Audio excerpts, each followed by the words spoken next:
Olá! Começando aqui nossa conversa semanal sobre o que foi destaque em licitações e contratos. É aquele resumo essencial, sabe? Especialmente para o pessoal que acompanha o Elencos Atualiza. Isso aí. A ideia é pegar o que realmente importa das fontes, né? Pra todo mundo ficar por dentro. Então tá, vamos começar. A primeira coisa é o boletim de jurisprudência lá do TCE do Rio Grande do Norte.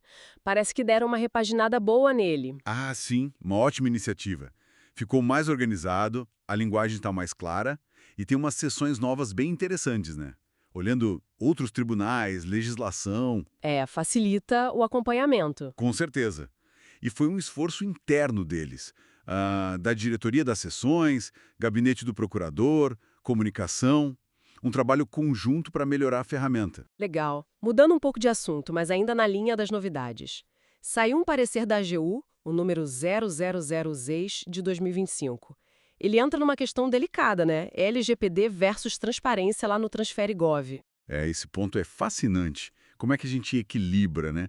A proteção dos dados pessoais, que a LGPD exige, com a necessidade de transparência do controle social sobre os convênios federais.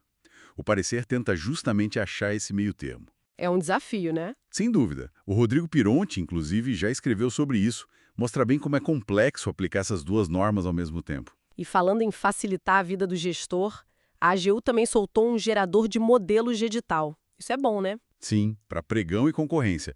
Já na nova lei. Ajuda bastante. E o TCE de Tocantins também contribuiu com um e-book sobre registro de preços. Mais material de apoio para o pessoal. Sempre útil ter essas referências à mão. Bom, mas agora vamos entrar no que realmente movimenta as discussões. A jurisprudência. Começando pelo TCU. Teve o Acórdão 1028 de 2025, lá no Boletim 539. Caso de superfaturamento, né? Exatamente. E o interessante ali foi a causa. Uma subcontratação irregular. Basicamente, a empresa contratada virou só uma intermediária, sabe? Como assim? Ela recebeu da administração e simplesmente repassou o serviço para outra, sem ter autorização para subcontratar tudo, e aparentemente sem agregar muito valor. O TCU calculou o débito com uma diferença, o que a administração pagou menos o que foi para a subcontratada de fato. Entendi. Um alerta importante sobre fiscalização, então. Totalmente. Tem que ver quem está executando o serviço de verdade. E nos estados? O TCE do Ceará julgou irregular uma repactuação. O problema foi o índice. A questão do IPCA em contrato de terceirização. Isso é clássico. Não pode limitar ao IPCA se a convenção coletiva da categoria estabelece outro parâmetro para o reajuste salarial. Exato! O TCE mandou não fazer mais isso. Correto. Contrato de mão de obra segue a convenção, senão dá problema trabalhista, né? E na Paraíba, o TCE de lá pegou em 2 pontos. Primeiro, falhas na fase preparatória de um pregão de TI.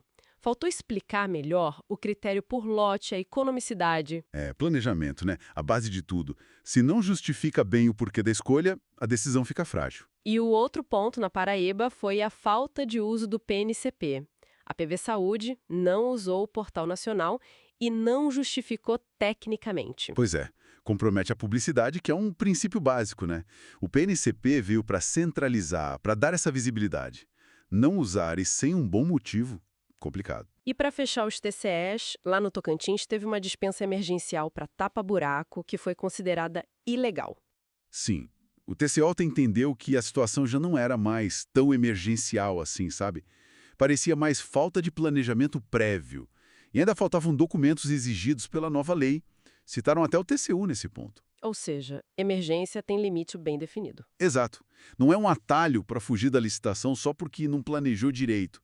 Tem que ser emergência de verdade, comprovada. E para finalizar o giro, teve decisão do STJ sobre improbidade. Qual foi o ponto central? O STJ reforçou, né, que não basta só a ilegalidade do ato para configurar a improbidade e a ação ser aceita. Precisa ficar claro o dolo, a intenção de fazer algo errado, ou então, o dano concreto aos cofres públicos. A simples ilegalidade formal por si só não é improbidade automaticamente. Entendi. É preciso mais do que o erro formal. Isso precisa do elemento subjetivo, da má-fé ou do prejuízo real. Bom, então, resumindo a semana, tivemos a modernização lá do boletim do TCRN, que ficou mais útil. Sim, e o debate LGPD versus transparência esquentando com o parecer da AGU. Alertas do TCU sobre os riscos da subcontratação feita de qualquer jeito. E os TCEs de olho. Ceará na repactuação e IPCA, Paraíba no planejamento e no uso do PNCP, Tocantins nos limites da emergência. E o STJ confirmando: improbidade exige dolo ou dano. Exato. E isso tudo, né, levanta uma reflexão importante. Com tanta coisa mudando, tanta decisão saindo, como é que os gestores podem garantir não só que estão cumprindo a lei no papel, mas que a contratação é eficiente de verdade, econômica, transparente? É. Qual o peso que estão dando para o planejamento, para a fase preparatória, que é onde muita coisa se define, né? Justamente. Fica aí a questão para a gente pensar. É isso.